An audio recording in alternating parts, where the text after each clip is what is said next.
Hello, my friends. Tashi Delek. Namo Buddhaya.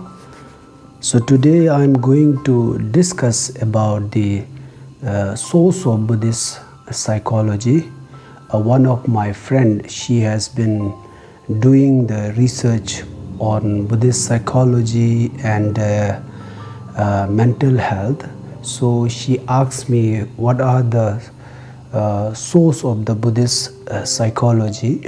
So I felt that it would be nice I can share this information on my YouTube channel, that those people who want to do the research, it might be helpful for them.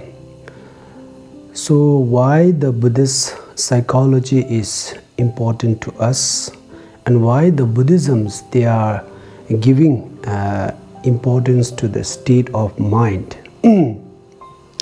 So if you look at the Buddha's own biography, then you would find out that Buddha was a prince, and then he was living a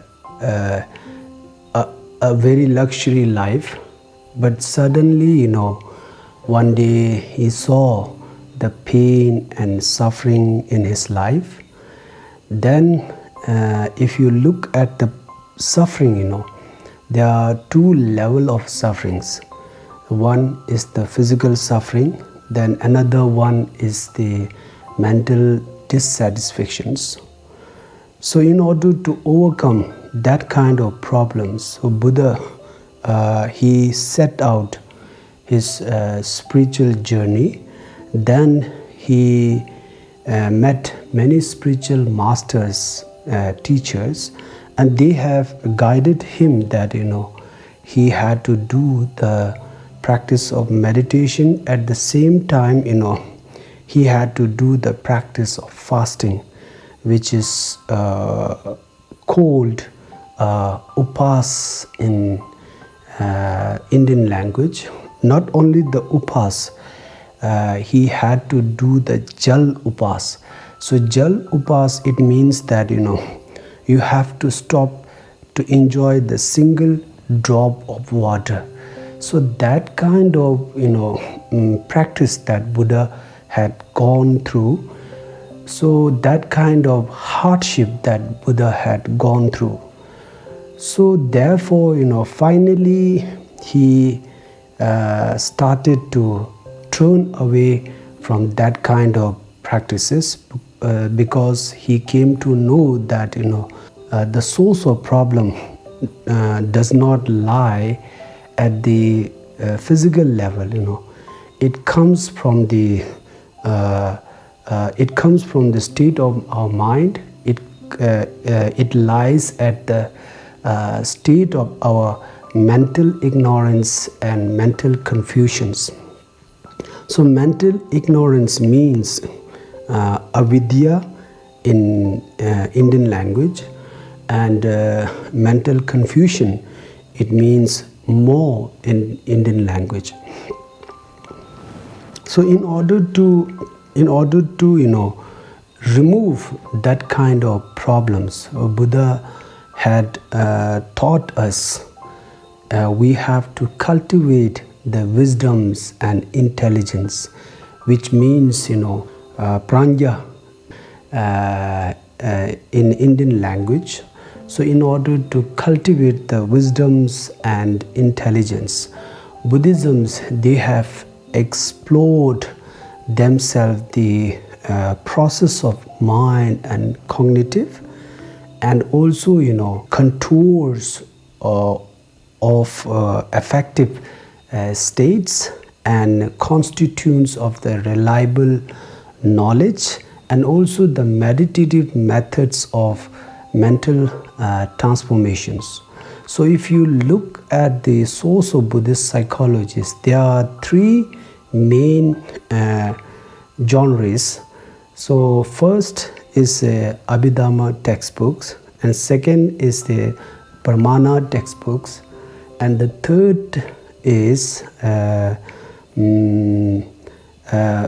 manuals of the contemplative practices. So if you look at the first one, the Abhidharma textbooks, according to the Tibetan Buddhisms, we highly recommend, there are so many textbooks, but we highly recommend the two textbooks. The first one is the Abhidharma Sammukakaya, which means Ngomba Kundu in Tibetan language. Then another one is Abhidharma Kosha. It means the Ngomba Zu in Tibetan language. Abhidharma Kosha, it was translated in Tibetan language. I think it was translated in 4th century. Then, Pramana textbooks. So we highly recommend the two great authors from the Nalanda universities. The one is the Indian Nalanda master Dignaga. Then another one is the Dharmakirtis.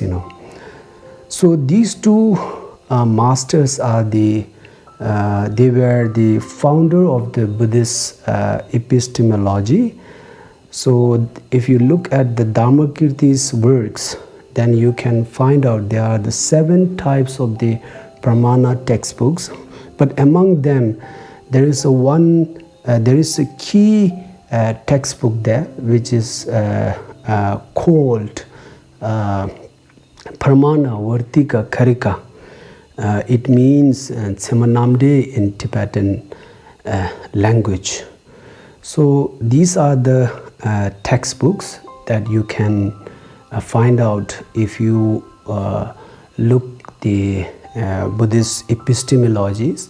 Then the last one is the manuals for the contemplative practices. So there are many textbooks which referred as a mind training.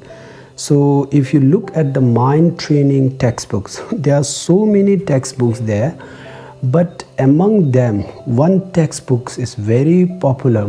It is the most popular and it is the most famous. We referred it as a king of mind training. It is called the Chönjuk in Tibetan language, and in English, A Guide to the Bodhisattva's Way of Life, which is composed by Indian great Nalanda masters, Shanti Devas. So these are the sources that I wanted to share for you.